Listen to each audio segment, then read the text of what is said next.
The heading doesn't say that Abraham wrote that exact copy, but that he was the author of the original manuscript.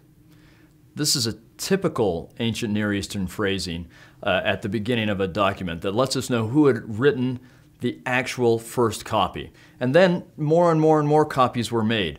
What some critics have done here is confuse the difference between a text and a manuscript. A text is something that is written by the original person.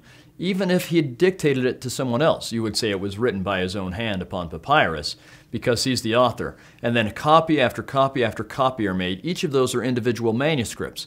None of those are written by the original author. One of the things that sometimes people are caught by is when we'll have an eyewitness saying that Joseph Smith pointed at some of the papyri and said, "This is the signature of Abraham." And again, we know that these papyri were created much later than Abraham. The thing that catches us off guard here is that we assume Joseph Smith understands everything about the transmission process of the papyri and of ancient manuscripts. I don't know that we should think that Joseph Smith would have understood how we got a copy of a copy of a copy of a copy 2,000 years later. Joseph Smith knows this is a text authored by Abraham.